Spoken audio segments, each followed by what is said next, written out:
Ladies, gentlemen, and tarnished of all ages, magic is cool, right? The ability to send spells at your enemies of all types, shapes, sizes, colors, and just watch them crumble in front of you from a distance. In order to cast sorceries in Elden Ring, you need to have a staff equipped, and usually if you want to both be able to cast sorceries and participate in melee combat, you need to have a proper weapon equipped as well as a separate thing. But what if I told you there was a way to make a staff become an effective melee weapon? And not just a sort of effective one, but a damn good one too. Today we're playing around with the Carian Regal staff and its special unique version of the spinning weapon Ash of War. Of course you probably have some questions, so let's sort that out really fast. There is a version of this Ash of War that is applicable to most staves, but it is just ridiculously weaker, like surprisingly so. This is the standard version of the Ash of War. This is it being used on an enemy as well. It has non-existent range, absolutely pathetic damage. Its only redeeming factor is it hits like 7 times per cast, but with damage that low you can only make that work with something like Blood Flame, which we have done in the past.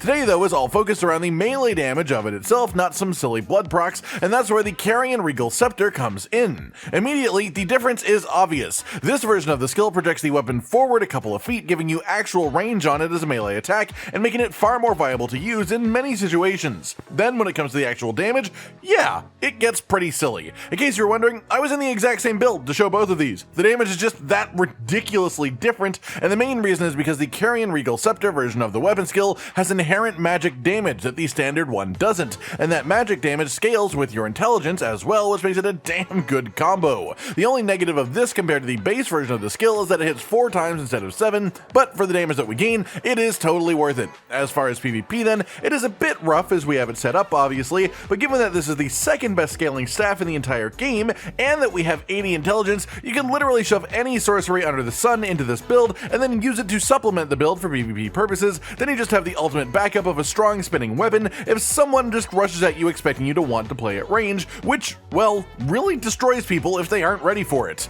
With that covered, then you know what we're doing, you know why we're doing it, and why it's worth doing, so let's talk about how it all comes together. First up, of course, is this specific staff itself, which is a trade-in for the Remembrance from Ranni. Then you want to grab yourself a seal. Any seal will do as the scaling doesn't matter, so go for one of the weightless ones ideally. It's also worth mentioning that you'll be light rolling in this build too for extra safety just because of how little all of this stuff weighs. Then for your armor you want the full Spellblade set. This gives you a 2% damage bonus to weapon skills that have magic or cold damage per armor piece, and with 4 pieces that is an 8% bonus overall to our spinning weapon, which is very worth it. You get this set by pilfering it from Rogier's corpse in the Round Table Hold after he eventually just sorta dies. Oh, he's dead.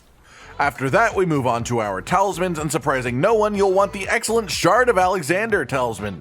This boosts all weapon skill damage by 15%, which is a massive amount, and of course spinning weapon is a weapon skill, so that is massive for our goals within this build. To get this talisman you have to do a little bit of a quest line, so first talk to Alexander in the desert where you fight Radon, then find him again in the lava pools southwest of the Seathwater Terminus site of Grace on Mount Gelmir, then finally find him sitting around near the Dragon Temple Lift site of Grace in crumbling Fair Missoula. Secondly, you'll want the Magic Scorpion Charm talisman. This boosts all magic damage that you deal by 12% at the cost of lowering your damage negation. In any situation where you can comfortably dodge the attacks and stay out of harm's way, this is simply a strong bonus overall. You get this one from Preceptor Saluvis and his questline, which you can lock yourself out of if you progress too fast. Instead of that talisman though, both in PvP and against any bosses that you are less comfortable with the moveset of, you should pick up the Dragoncrest Greatshield talisman for a massive boost to your physical damage negation, as we have practically no damage reduction going on, so every little bit helps a significant amount. You get this one from the Drainage Channel site of Grace in the Haligtree area by progressing east out of the archway and running along some roots and pillars until you reach a rooftop. Drop down the hole in the rooftop, and on the left is a balcony with a chest that holds this talisman.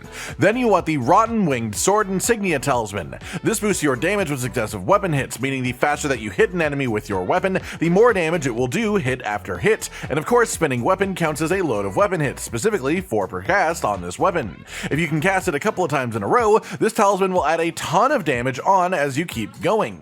You get this one as part of the Millicent questline by choosing to assist her at the end of it.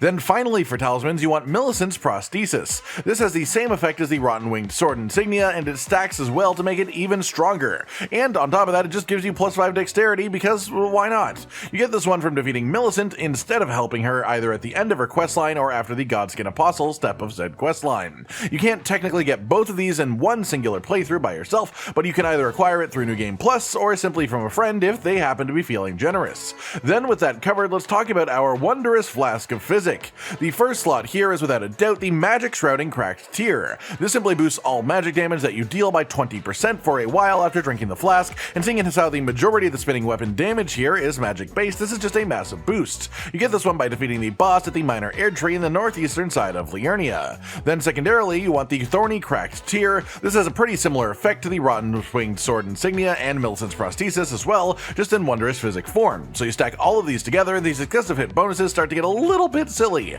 This one is acquired by defeating the boss at the minor Erdtree in the consecrated snowfields. Then let's move on to our spells for the day, and of course we've got your two classic buffing incantations. First up is Golden Vow. This gives you 15% bonus damage of all types and also 10% damage negation for 80 seconds after casting, which is simply lovely. You get this from the Corpse Stench Shack on the eastern side of Mount Gelmir. Next up you want Flame Grant Me Strength. This boosts all physical and fire damage by 20% for 30 seconds after casting, and seeing as how our weapon skill is partially physical, this is simply nice to have around. You get this from the back of Fort Gale on the western side of Caelid. Then we move on to our sorceries, the first of which is Terra Magica. This puts a circle on the ground that boosts all magic damage by 35% while you are standing in it, and for 3 seconds after you leave it as well. 35% is a massive amount. The only issue is that it sort of roots you to a small area. Super worth it though, honestly. You get this one at the end of the Academy Crystal's Cave on the western side of Liurnia under the Academy itself. Then finally we have Ranni's Dark Moon, and this is an excellent supplement to this build. First up, it does really good damage. You can cast it from range before engaging your enemy, and then it has lovely secondary effects. As with any full moon sorcery, it leaves a debuff on the enemy when it hits that reduces their magic damage negation stat by 10% for a full minute afterwards. Then this spell has the biggest single build-up application of Frostbite, which when applied does a nice chunk of health percentage damage, and then also leaves your enemy with a 20% overall damage negation reduction on top of that, for a total of 30% reduction to their magic damage negation. On top of this, our staff today is the Carian Regal Scepter, which just happens to boost the damage of moon sorceries, so it all just sort of comes together in a very lovely way. And that does it for our equipment and our spells, but let's talk about the attributes a little bit then. First up, of course, is your Vigor. You want a minimum of 40, but 60 is far more comfortable, especially with the low armor of this build. Then you want to hit 80 Intelligence, as it is our main scaling stat. You want 25 Face, so you can use both of our buffing incantations, and then any remaining points you want to stick into Mind for a larger FP pool, and maybe a little bit of Endurance just so you can roll and spam a little bit more without needing to take a break. And that's pretty much it for this one, everyone. When you are engaging in a fight, the proper order to do stuff is to have your Wondrous Flask of Physic first, as it lasts longest, then use Golden Vow, Flame Grant Me Strength, enter the boss room, Terra Magica, Dark Moon once or twice depending on if Frost applies or if the boss gets too close too fast, and then just spinning Weapon on repeat while dodging their attacks. It isn't too complicated, it is super flashy looking, and it's really fun to use, honestly. I hope you've enjoyed this build, watching it all come together and seeing how strong it really is against pretty much everything in the game. I hope you enjoy it if you make it for yourself as well. Let us know down in the comments if you have any other ideas for builds that you'd like to see us fully flesh out in the future. Like if you like the video, subscribe and hit the notification bell for more, and most importantly, ladies and gentlemen, until next time, stay sweet. Josh, Cotton, and Hollow with the videos, dropping the humor like a hammer on your tippy toes, bringing entertainment on a daily arrangement to take our insanity and turn it into entertainment. Yes, I said entertainment twice, to reiterate that it is nice to look into your faces on a mostly daily basis when you let us in your homes to make the whole world a stage. Goodbye.